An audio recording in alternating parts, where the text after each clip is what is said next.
Hi, everyone. Good to see you. Howdy. Windblown look. Hello. Good evening.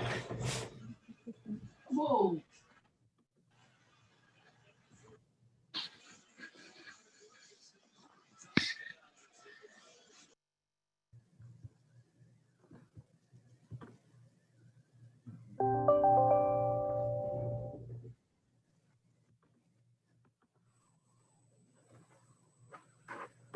We're live.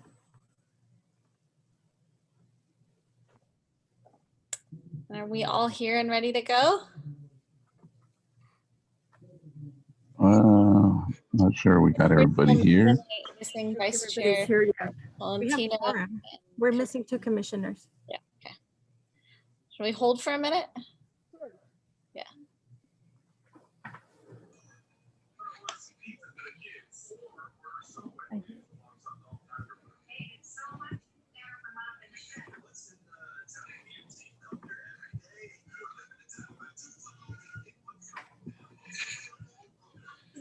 It's muted, Mama.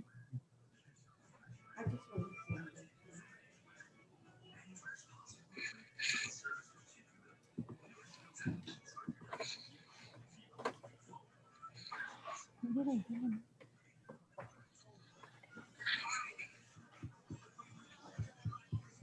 Yeah, this is YouTube.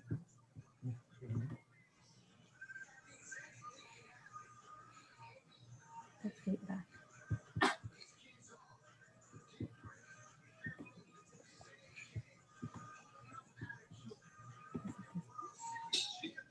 Yeah, it's muted.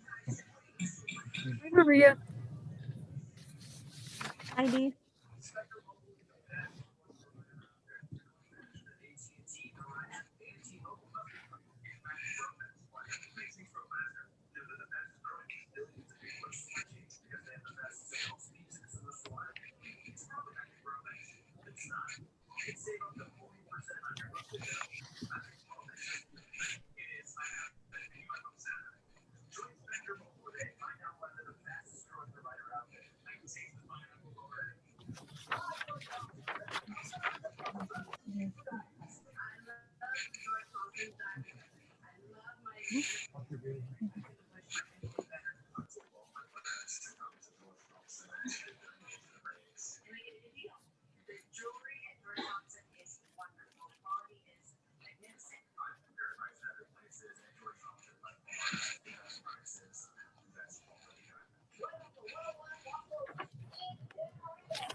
Oh, I can? Oh, thank you.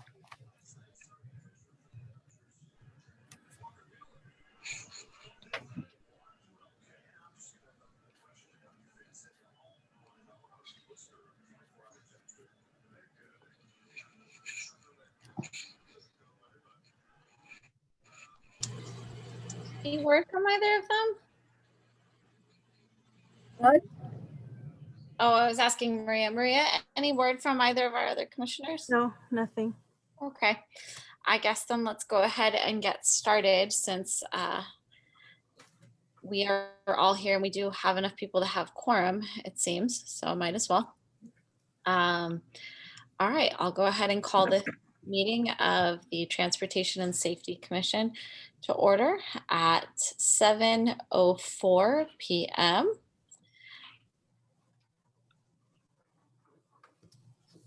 Sorry, with the roll call. Yes, please. Chair Nicole Moore, Present. Vice Chair Clarissa Tolentino is absent. Commissioner D. Aikman, Present? Commissioner Francisco Arizon, Present. Commissioner Rudy Trujillo, Present. All right, and I just want to remind you all, thank you for joining us over the phone, Commissioner Arizon.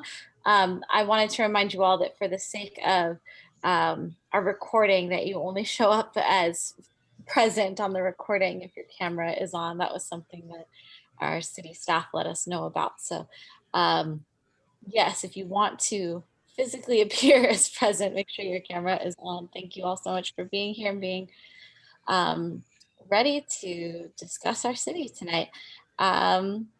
Next would be the Pledge of Allegiance. Do we have a little flag? All right, everyone, right hand over your heart. Ready? Begin. I pledge Allegiance Congratulations. to the flag to the of flag the United States of America of America, and to the republic for which it stands, one nation, One. under God, indivisible, with liberty and justice for all. Thank you, everyone. Next is our approval of the agenda. On the agenda tonight, we have approving our minutes from our September meeting. I would like one new business item. I'd like to discuss a possibility of recommending an unlicensed driver program, and then continued business and update about the parking study. Then commission communication, staff communication, they'll provide us with project updates, and that will be it for tonight. Is there any, gosh, my head is foggy tonight. Are there any amendments or changes that anyone would like to make? Also, let the record reflect that Vice Chair Tolentino is here. And would anyone like to make any amendments or additions to our agenda tonight? Or can I get a motion to approve the agenda as written? Make a motion to approve. Make a motion to approve the agenda as read. All right, let's have that as Commissioner Arizon. Motions to approve the agenda. Commissioner Aikman, did you want a second? Yes. Commissioner Aikman seconds. All in favor of approving the agenda as written? Chair Moore, Yes. Vice Chair Tolentino. Yes. Commissioner Aikman. Commissioner Arizon, Yes. Commissioner Trujillo. Yes. All right, the agenda is approved. So the next item of business then is public statements. Are there any public statements? We didn't receive any. Darn. I see so many public statements about parking and traffic on our town halls. I'm always like, you should come and tell us someday. Next, we have approval of our minutes. Did everyone receive the minutes from the September 2nd meeting that were emailed to you? Yes. I didn't get a chance to take a look at those.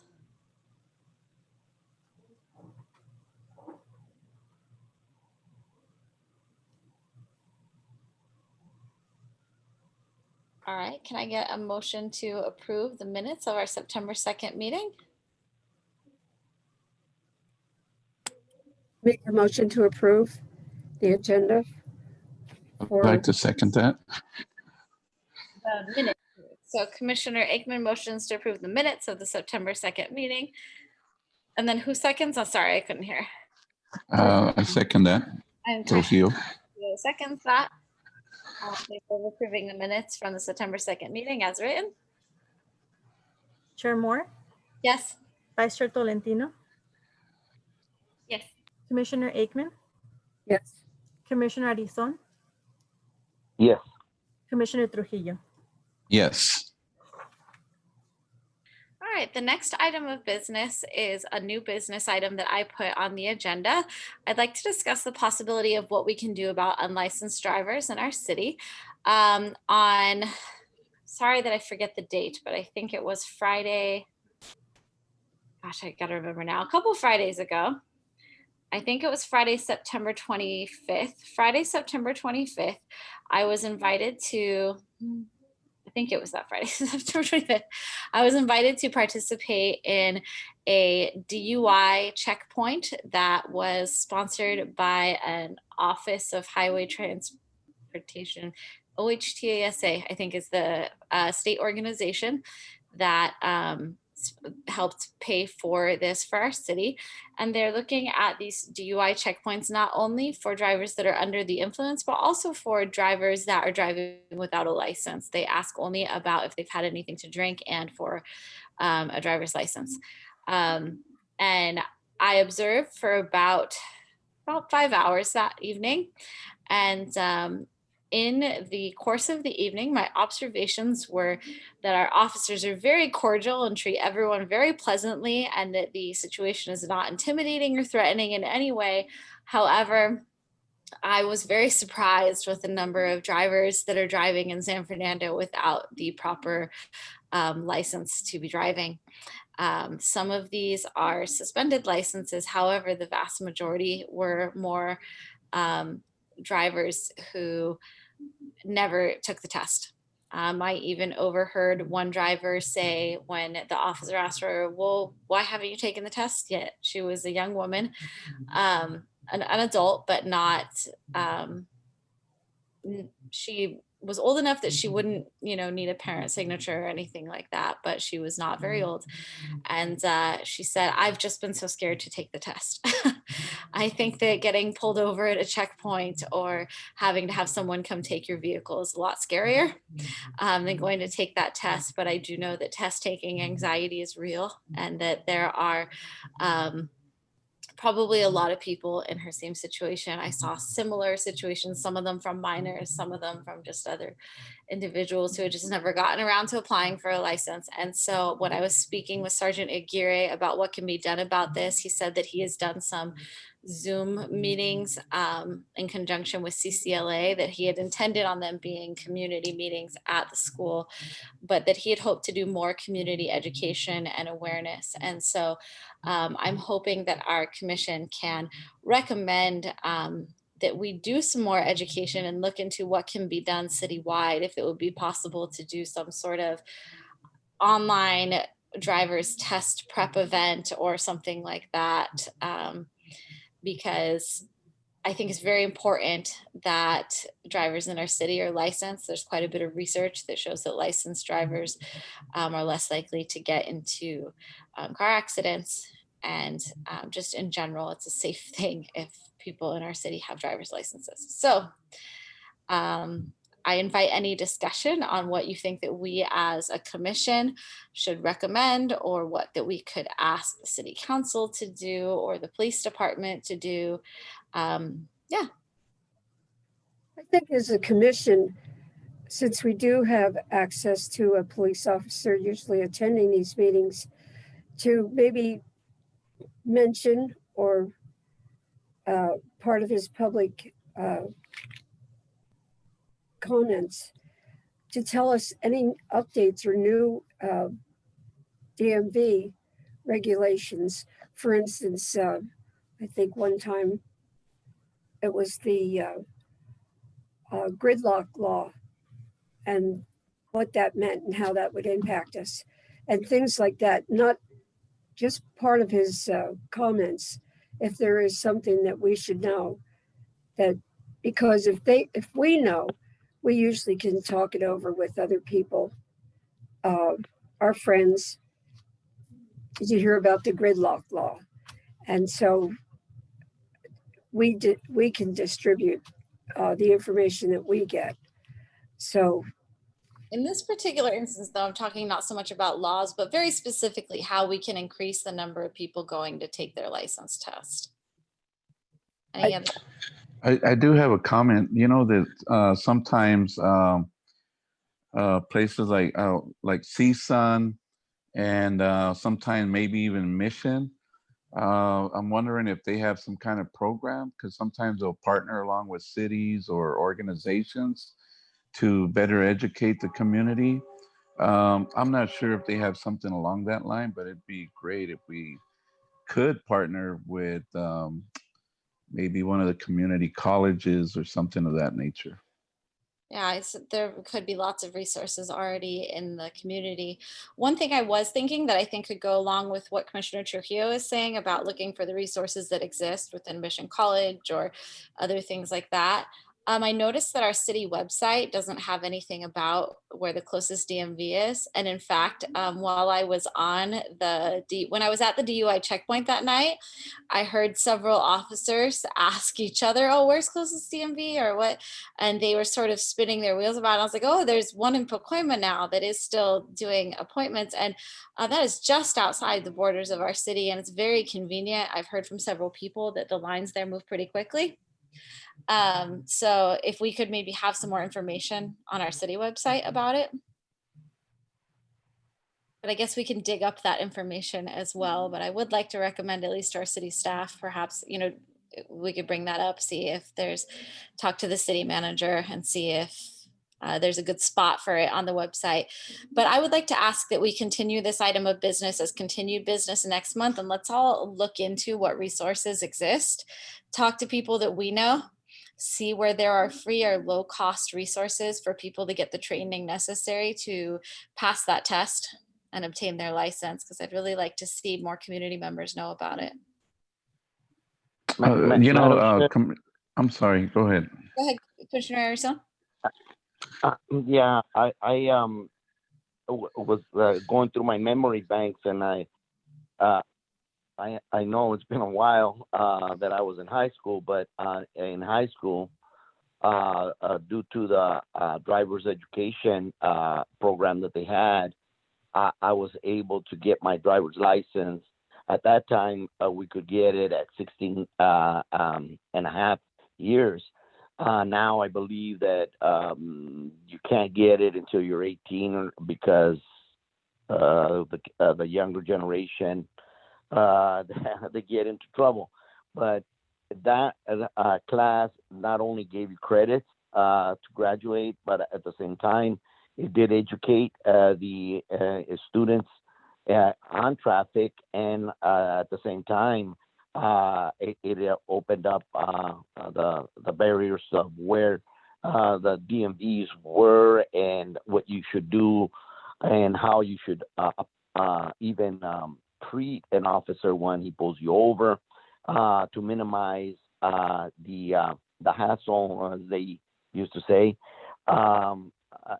And I think that each city like ours, we're close to LAUSD. We have a couple of LAUSD, I want to say, employees that may be able to carry our message to bring back that to the high schools.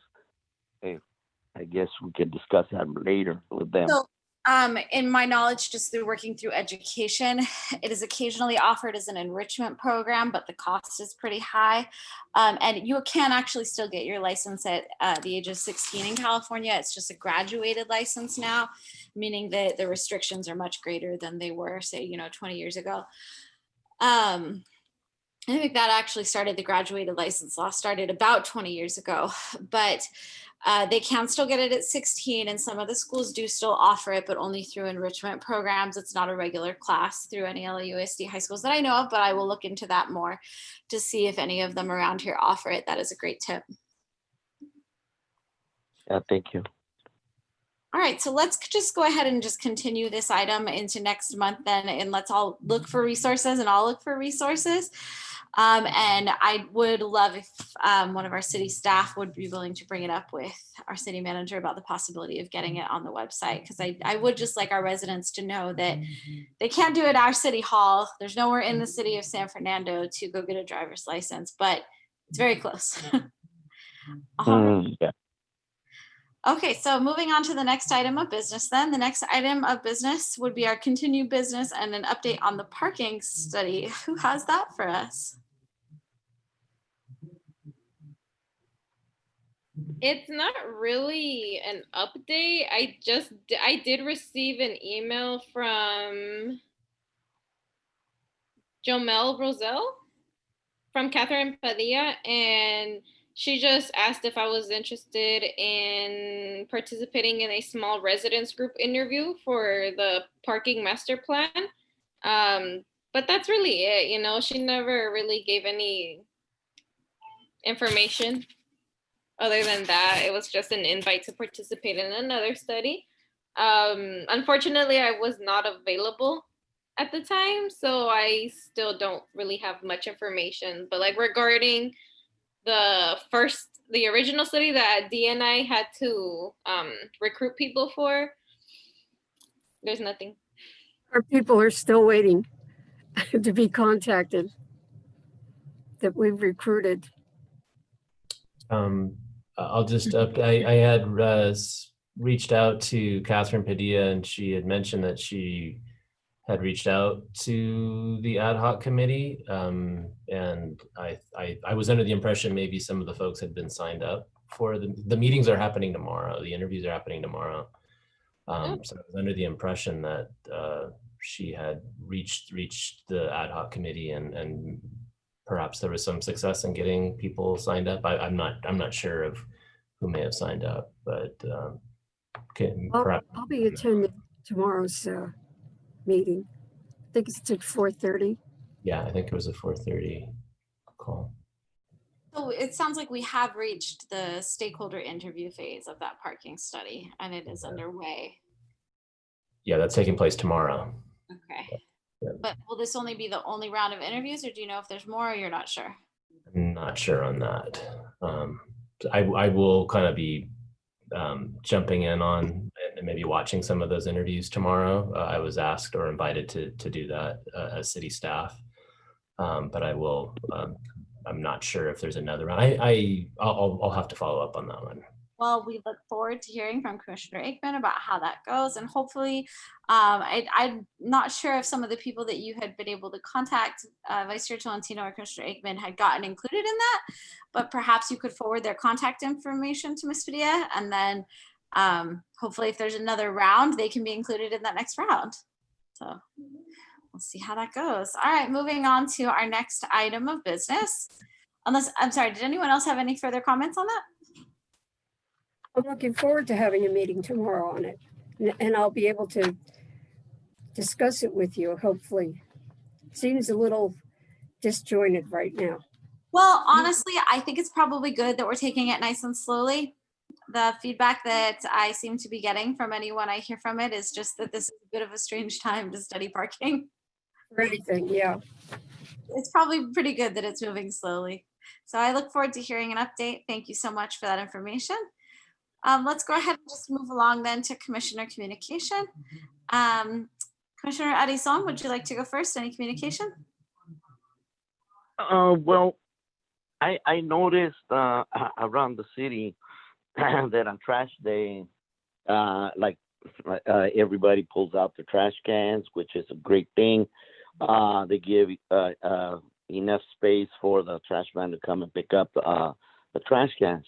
But I don't know if you have noticed that there's some neighbors that they utilize the trash cans like a traffic, like a parking cone, so the people don't park in that particular area, and they leave them all week, and they don't take them inside. And I think that's very unfortunate that they're doing this. Some people don't even park there. The trash can is just there. And it's giving a disadvantage to those neighbors that need to park. They end up parking far away. Sometimes where they park, there's very low lighting, and they have to walk a block, half a block, just to get to their homes. And as you know, nowadays we all have a minimum of 2-3 cars for every resident, and in our garages, mostly we use them for storage. I don't know if that would be a topic that we should bring up in the near future, and maybe direct our police to cite the residents. I don't know how that would be done, because myself, I try to put the trash can out there, give the space for the trash man to pick up the cans, And as soon as they're done, I bring them inside. As soon as I come out of work, or if I'm nearby, I put them in. And I believe that that's not really taking too much out of our schedules. Commissioner, this actually sounds like the perfect thing for our ad hoc committee to bring up to Ms. Padilla and the parking study, because I imagine that the agency that we've hired for the parking study would probably have a lot of information about what other cities have done. So maybe have Commissioner Aikman bring that up at the interview tomorrow and have the agency look into what other cities have done. So as we look forward into our parking study, we could look and see if there's anything that our community service officers, or what is the CSOs, that community, I forget what the CSO stands for. It's not community service officer. If our CSOs that handle parking enforcement and whatnot, if there's anything that they can do about that, then perhaps that could be discussed in the parking study. So that, yeah, probably would have went better under our prior business item. So we'll just sort of pretend it's there and link it in there. This has come before the commission over the years, with people using their parking garages for storage rather than for storing their cars. And I think landlords were kind of on the defensive there, because apparently they're using those spaces that they're supposed to have for tenants to use them for storage rather than not forcing, but making sure that the tenants are using their parking garages for. It would take a lot of cars off the streets if they would be using their. I can't remember everything. It goes back 5-6 years now, where the landlords were getting a lot of heat from us to enforce, get the storage out of there and use the parking for cars. So yeah, that is a good item to bring up tomorrow. Yeah, if you could also bring up the cans and see if there's anything about, using cans on days that are not your trash pickup day, bring that up tomorrow too. Be great. Sorry, it's not there, Addison. Just wanted to maybe try to lump that into that prior agenda item. Yeah, may I also add to what the commissioner was saying right now in regards to the garages. I believe also about 5 years ago, we were talking about people in the community using those garages for living quarters, illegal living quarters. And I know that not only San Fernando, but throughout our state, homes are kind of scarce, and the budgets of the youngsters are lower than what we have, so they end up coming back home, and now they're doing these ADUs to I don't want to say eliminate the garage, but temporarily they have the son, the daughter, or a parent living in the garage and permitted now, so which leaves that particular household without a garage, and they really need that parking outside in the street. But those that are illegal should, at a minimum, get them to be up to code, so there is no fires and people in danger living in there, and that garage could become a death trap if they don't build it to code when you put in the electrical as well. Thank you, Commissioner Addison. Commissioner Trujillo, any comments? No, not really, other than just the usual speeding. I guess I'm mostly just concerned because I live in front of a park and it's still, I guess it's always going to happen. You know, people leave late and always in a rush. I did have one question. I know that at one time we were addressing the issue of coming from the city of Pacoima onto Truman, where it splits off Truman, San Fernando Road. I know that for quite a while we had talked about eliminating the potential hazard because of the fact that many would speed coming into the city, and especially on Truman, there, what's that street there? Wolfskill? I can't remember the name of the street. Wolfskill, yeah, Wolfskill? thank you, Wolfskill. On Wolfskill, because as a matter of fact, the no right turn sign was put on there to kind of like minimize the potential collisions, and people don't respect the stop sign. I live, you know, of course, I live right there, and I see it all the time. People always make that right turn, even though it says no right turn on red light. There's an arrow, know that. I almost feel like videoing it and direct everybody to Rudy's Drive Right School, but that's on another night. But that's all. Hopefully, I'm just hoping we could do something, and because I don't know that we really ever got the real statistics of how many accidents have actually happened due to that very situation there. So that's it. Thank you. I did actually want to point out that we can't really have a full discussion about it since it's not agendized, but I did want to amend my comments earlier to point out that that is actually where I spent 5 hours at the checkpoint, was at that very spot that you're talking about. I obviously there's not going to be speeding while they're slowing everybody down to a checkpoint, but that was an exact spot that they were studying. So know that it is not completely ignored. Thank you very much for your comments, Commissioner Trujillo. Commissioner Aikman? I don't have any comments, additional comments. I'm looking forward to the meeting tomorrow and getting more information as what is expected of us and what direction we're going in. Thank you. So I'll get back to you.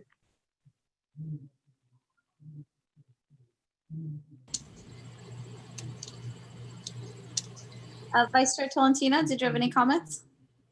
Now that it was brought up about the parking issue, I have seen something that could possibly be a hazard.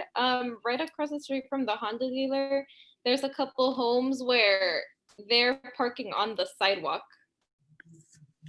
So instead of, how it was mentioned earlier that, usually every household has about 2-3 cars. And I did notice that, yes, the driveways are full, but they just park right on the sidewalk where people are supposed to be walking. And so I just thought maybe that could be pretty dangerous, in case of an earthquake, or fire, or like any disaster where somebody might have to leave the house quickly and the sidewalk is being taken up by this SUV type of car. Yeah, that's my only comment that we could possibly bring up for tomorrow's interviews, if possible. That one I do know is against code enforcement, so I would encourage you to call the city's police department about code enforcement on that, because they should actually be following up on those. I know there is already code about that. Yeah, and I didn't check to see if there was a no parking sign anywhere, because I did notice that there were very little to no cars parked on the opposite side. So I don't know if maybe there's a sign that says no parking, or if the time that they're there, you're not allowed to park there.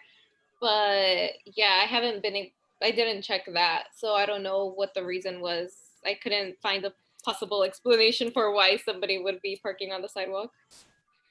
Gotcha. I would get a complaint. They do come out and ticket those blocking driveways and those parking.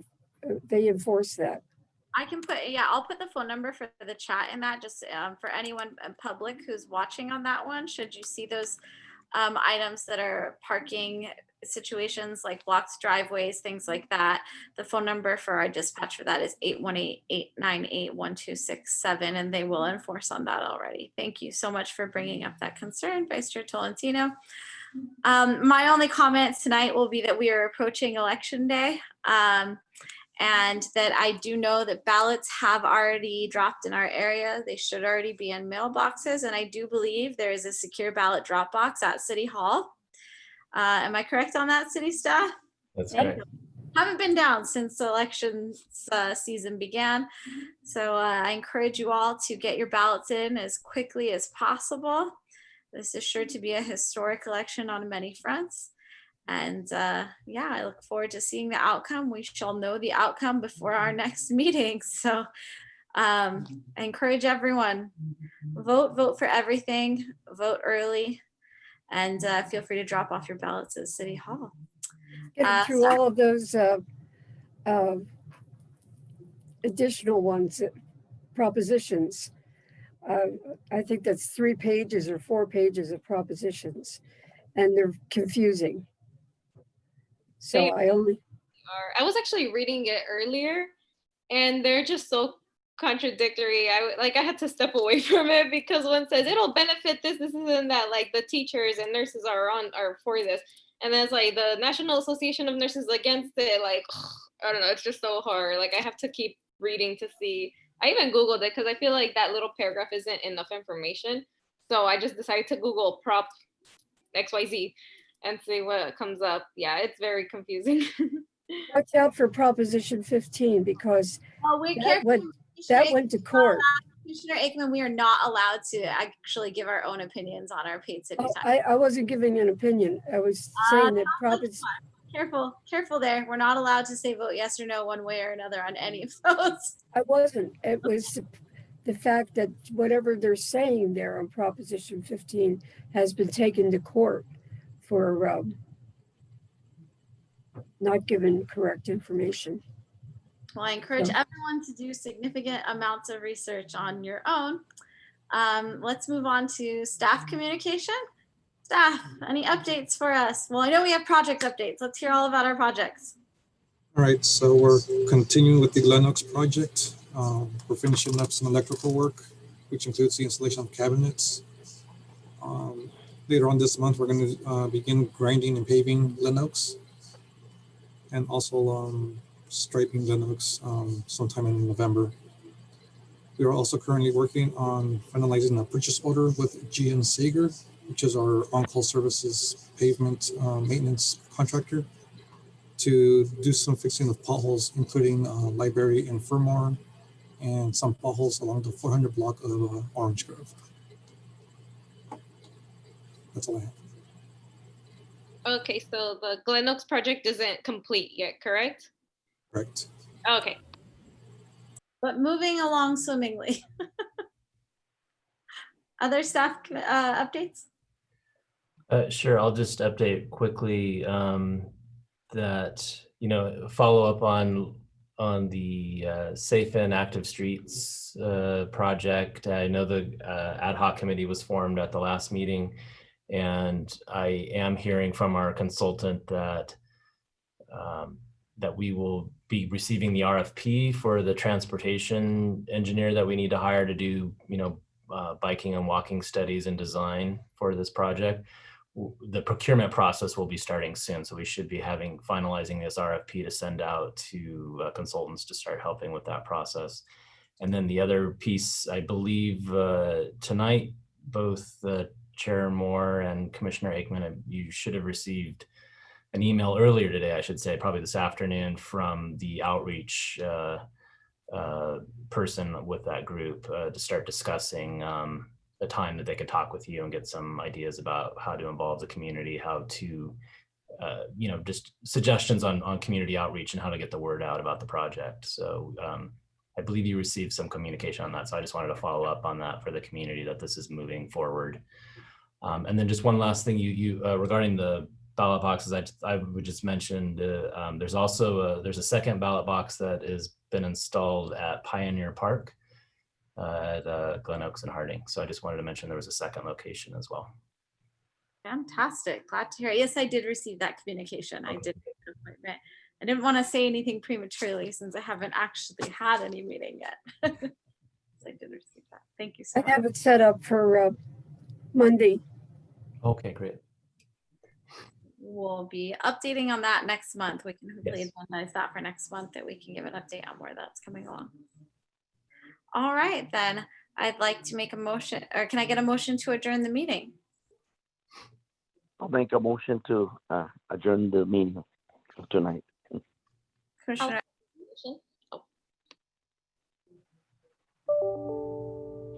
and a second, who's, yes, we'll go with Vice Chair Tolentino. Did you want to second that? Yes. You and Commissioner Aikman started speaking at the same time. That's the tough thing about Zoom. There's a delay. All right, so all in favor of adjourning at 7:40 p.m.? Aye. Yes, Vice Chair Tolentino, Aye. Yes. Commissioner Aikman, Aye.